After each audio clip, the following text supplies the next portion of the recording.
तो ये कहानी है पास्ट माजी की, जब लोगों ने फॉसिल फ्यूल का सबसे ज्यादा इस्तेमाल कर लिया था और इस वजह से दुनिया में जो कुदरती रिसोर्सेज थे, यानी रहने के वसाइल, उनकी बहुत कमी होने लगी थी। यानी कि कोयला, गैस और पेट्रोलियम वगैरह, जिस वजह से लोगों के दरमियान लड़ाइयाँ होने लगी थी। इन सब मसाइल को देखकर साइंटिस्ट ने रिसर्च किया और उन्होंने बनाया एक ऐसा पावर सोर्स जो कभी ना खत्म होने वाला था। लेकिन फिर भी लोग मुख्तलिफ दिखने की वजह से लड़ते रहते थे। इसी वजह से लोग अलग अलग मुल्कों में बांट दिए गए, जिसके बाद साइंटिस्ट ने एक हल निकाला जिसका नाम ट्रांसफॉर्मर था। दरअसल जब इंसान 16 साल का हो जाया करता था, तब उसे एक मशीन के अंदर डालकर ट्रांसफॉर्म कर दिया जाता था। ये प्रोसेस करने की वजह से वो बहुत ही खूबसूरत, प्रिटी दिखने लगता था। उनका कहना था कि जब सब लोग खूबसूरत दिखेंगे तो लोगों के दरमियान कोई ऊंच नीच नहीं रहेगी। लेकिन जैसा कि मैंने आपको बताया, सिर्फ 16 साल वाले ही अपने जिस्म को ट्रांसफॉर्म करवा सकते हैं। यानी कि अभी भी कुछ छोटे लोग जो 16 साल के नहीं हुए थे, उनका ट्रांसफॉर्म होना बाकी था। उन लोगों को एक अलग जगह रखा जाता और उन्हें नजरअंदाज किया जाता। ऐसे जिन लोगों का ट्रांसफॉर्म होना बाकी था, उन्हें अगलेस कहा जाता है। अब यहाँ पर सीन कट होता है और हमें टेली नाम की एक लड़की को दिखाया जाता है। वो भी 16 साल होने का इंतजार कर रही है, क्योंकि वो भी प्रिटी दिखना चाहती है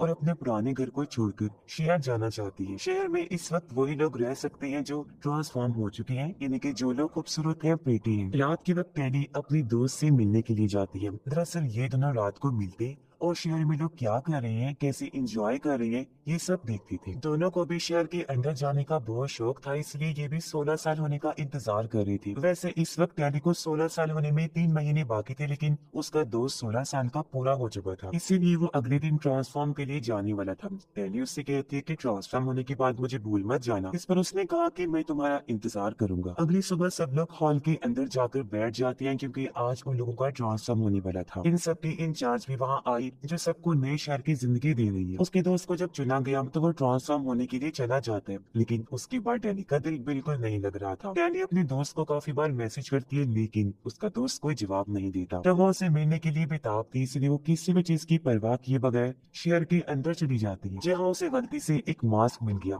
जैसे वो मास्क पहनती है, वो बहुत ही प्रेटी दिखने लगती है। उसे पहनने के बाद वो शहर के अंदर चली गई और उसे कोई भी पहचान नहीं पाता। वो सीधा अपने दोस्त के पास गई, उससे मिलकर बहुत खुश होती है, लेकिन बात करने पर उसने महसूस किया कि वो पूरी तरह से बदल चुका है। जैसे वो पहले डैनी के साथ बर्ताव करता था, अब वैसा बिल्कुल नहीं है। उस वक्त शहर का गार्ड डैनी को स्कैन कर लेता है और उसे पता चल गया कि यहाँ कोई अनजान शख्स आ गया है। डैनी वहाँ से भागने के लिए एक पावरफुल जैकेट पहनती है। जब वो बिल्डिंग से नीचे छलांग लगाती है तो वो नीचे नहीं गिरती, बल्कि बचकर निकल जाती है। वो भागकर एक पुल के पास छुप गई, लेकिन गार्ड उसे देख लेते हैं। इस वक्त एक लड़की शिया जाती है, जो गार्ड को चकमा देकर डैनी को अपने साथ लेकर भाग जाती है। डैनी को काफी अच्छा लगा, उसका शुक्रिया अदा करती है और इस तरह दोनों की दोस्ती हो जाती है। डैनी शे को अपने दोस्त के बारे में बताकर कहती है कि वो मेरा बहुत अच्छा दोस्त था और शहर में उसी से मिलने आई थी मैं, लेकिन ट्रांसफॉर्म होने के बाद वो बिल्कुल बदल गया है। अगली सुबह शे डैनी को स्केटिंग करना सिखाती है, लेकिन डैनी के लिए ये काफी मुश्किल होता है। शे डैनी को अपने दोस्तों से मिलवाती है और उसे एक किताब भी देती है पढ़ने के लिए। जब डैनी वो किताब पढ़ती है तो उसे पता चला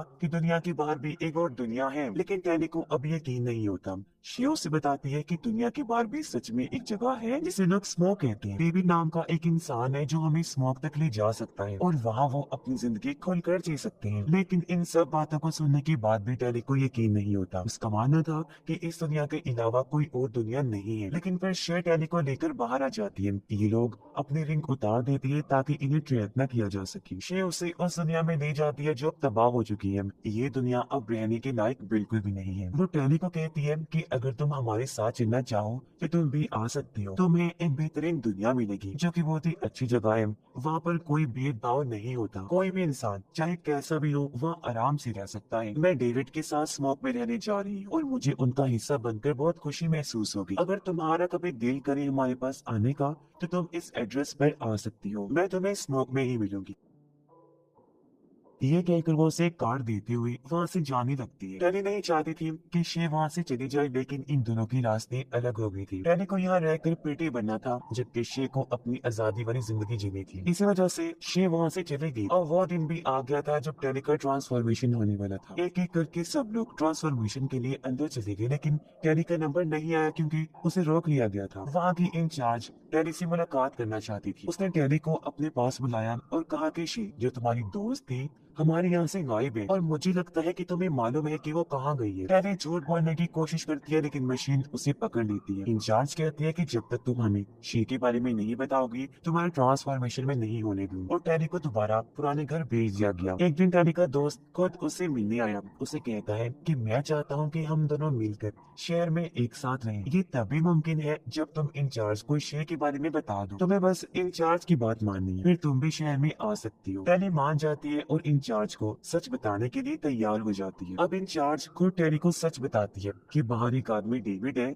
जो शे को किडनैप करके उसका दिमाग कंट्रोल कर रहा है। डेविड खतरनाक है और हमारी दुनिया को तबाह करने के लिए हथियार बना चुका है। मैं चाहती हूँ कि तुम हमारी टीम में शामिल हो जाओ ताकि डेविड तक पहुँच सको और अपनी दुनिया को बचा लो। जाने से पहले वो टैनी को एक लॉकेट देती है, ये कहते हुए कि ये लॉकेट तुम्हारी मदद करेगा। टैनी शे के दिए हुए एड्रेस पर चली जाती है। उसे जंगल के बीचों बीच एक ट्रेन की पटरी नजर आई। पटरी का पीछा करते हुए वो फूलों के खेत में पहुंच जाती है। वहाँ आराम करते हुए टैनी की आंख लग गई, लेकिन जब वो जागती है उसने देखा कि खेत में आग लगी हुई है। उसी वक्त डेविड उसके सामने आता है जिसके बारे में वो पहले ही जानती है। वो टैनी का सामान चेक करता है जिसमें उसे एक ट्रैकर मिला जिसे डेविड दूर फेंक देता है। ट्रैकर की वजह से इंचार्ज को मालूम हो जाता है कि टैनी अभी कहाँ है और वो अपने आदमियों को वहाँ भेज देती है। डेविड टैनी को अपने दोस्तों के पास ले गया जहाँ उसकी मुलाकात शेर से होती है। टैनी शेर को देखकर बहुत खुश होती है क्योंकि वो उसे बचाने के लिए यहाँ पर आई थी। टैनी इंचार्ज की कहने पर आई थी लेकिन अभी तक शेर को उसने ये बात नहीं बताई होती। शेर पूछती है कि लॉकेट किसने दिया।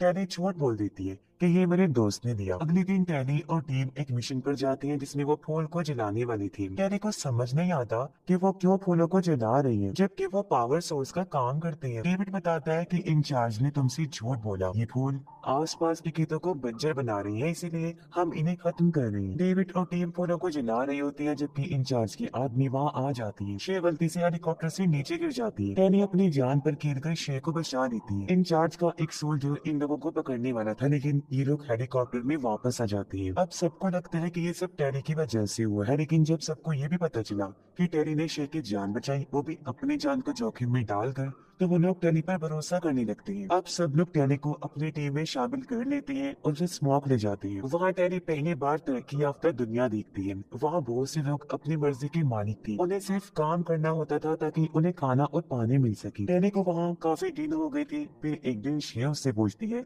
कि क्या तुम यहाँ रहना चाहती हो या फिर वापस जाना चाहती हो। टैनी चुप रहती है, मतलब वो अभी भी यहाँ से जाना चाहती थी या फिर कंफ्यूज थी क्योंकि उसे अभी तक नहीं पता था कि कौन सच्चा है और कौन झूठा। दरअसल इंचार्ज ने बताया था कि डेविड बहुत ही खतरनाक इंसान है और उसके पास हथियार है, लेकिन अब यहाँ पर आने के बाद टैनी को पता चला कि जैसा इंचार्ज ने कहा था वैसे तो कुछ है ही नहीं। डेविड टैनी को यकीन दिलाना चाहता था, इसलिए वो टैनी को लेकर अपने माँ बाप के पास आया जो इस शहर के बारे में बहुत अच्छे से जानती थी। डेविड के डैड इंचार्ज और शहर के बारे में जो बातें टैनी को बताते हैं वो सुनकर टैनी हैरान हो जाती है। डेविड के डैड कहती है कि तुम्हें नहीं बताया गया होगा लेकिन ट्रांसफॉर्मेशन के बीच बहुत से लोगों की मौत हुई है। बाय चांस जो लोग ट्रांसफॉर्मेशन में कामयाब हो भी गई थी उनका दिमाग पूरी तरह से साफ कर दिया जाता था और उनकी फीलिंग्स जज्बात भी खत्म हो जाती। एक तरह से उनकी खुशी सिर्फ दिखावा हुआ करती थी। मुझे पता चल गया था कि इंचार्ज गलत कर रही है, इसलिए हम उस जगह को छोड़कर यहाँ भाग गए और मैं अपने लैब में उस सिरम पर काम कर रहा हूँ जिससे लोगों को फिर से ठीक किया जा सके। इंचार्ज ने अपने लैब में एक नैनो सीरम रखा है, अगर वो हम हासिल कर लेते हैं तो मैं अपनी दवा को बना सकता हूँ और इसका एक्सपेरिमेंट तजुर्बा भी कर सकता हूँ। अब इन सब बातों को सुनकर टैनी को यकीन हो जाता है। वो इंचार्ज के दिए हुए लॉकेट को आग में फेंकती है और अब वो डेविड और उसकी फैमिली के साथ यही रहने के लिए तैयार हो जाती है। आग की वजह से वो लॉकेट जलकर राख हो गया जिससे इंचार्ज को एक सिग्नल मिल जाता है। दरअसल ये एक इशारा था जो कि लॉकेट के जलने से इंचार्ज को मिला। इशारा मिलते ही वो अपने लोगों के साथ इस गाँव में आ जाती है। डेविड के डर से पूछा गया कि डेविड कहाँ है, लेकिन वो कोई जवाब नहीं देती। जवाब ना देने की वजह से टैनी का दोस्त डेविड के डैड को जान से मार देता है। ये देख उसे गुस्सा आ गया, इसलिए टैनी इंचार्ज के सामने आकर चीख मारकर कहती है कि तुमने कहा था कि तुम किसी की जान नहीं लोगी। ये सुनकर सब लोगों को यकीन हो जाता है कि टैनी इंचार्ज के साथ मिली हुई थी और सिर्फ उसकी वजह से इंचार्ज अपने लोगों के साथ यहाँ तक पहुँच पाई। इंचार्ज गाँव के सब लोगों को बंदी बनाकर उन्हें अपने साथ ले जाने लगती है। इस दौरान टैनी को मौका मिलता है और वो भाग कर एक तेज धमाका कर देती है जिस वजह से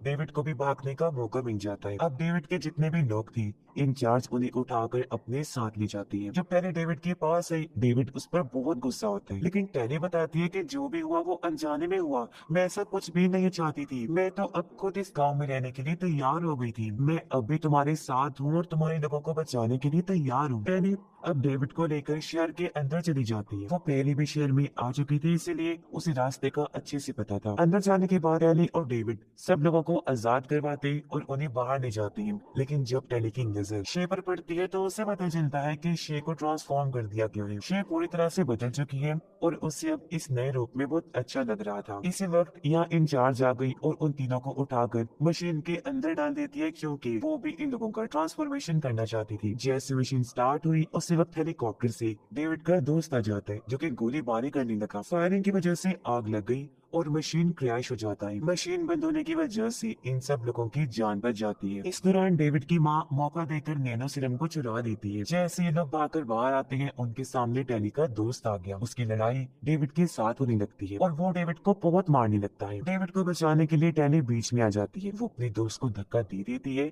इस वजह से वो नीचे गिरकर तबाह हो जाता है। अब इन लोगों को मौका मिलता है और सब लोग शहर को छोड़कर दूर चले जाते हैं। यहाँ आने के बाद डेविड की माँ कहती है कि अब भी हमारे पास वक्त है, मेरे पास दोनों सीरम है और इसकी मदद से मैं दवा बना सकती हूँ। लेकिन बात यह है कि हम इस दवा का एक्सपेरिमेंट किस पर करेंगे। टैनी कहती है कि हम इसका एक्सपेरिमेंट शे पर कर सकते हैं, लेकिन शे तैयार नहीं होती, क्योंकि अब वो प्रेटी बन चुकी थी और वैसे ही रहना चाहती थी। जिस पर टैनी कहती है कि ठीक है, कोई बात नहीं, मैं इस एक्सपेरिमेंट को पूरा करने में आपकी मदद करूंगी। मैं प्रेटी बनने के बाद इस दवा का इस्तेमाल करूंगी और अगर मैं वापिस से ठीक हो गई तो हम सबको ठीक कर सकते हैं। कुछ टाइम बाद यहाँ इंचार्ज आती है, जो टैनी को पकड़कर अपने साथ ले जाती है और उसे प्रेटी बना देती है ट्रांसफॉर्मेशन के जरिए। अब टैनी प्रेटी तो बन गई थी, पर अब उसे खुद पर सीरम एक्सपेरिमेंट करवाना था, जिसके बाद वो बाकी प्रेटी बने लोगों को वापस असली हालत में ले आएंगे। अब टैनी और लोगों की मदद करने के लिए पूरी तरह तैयार थी, जिसके साथ ये कहानी भी इधर ही खत्म हो जाती है।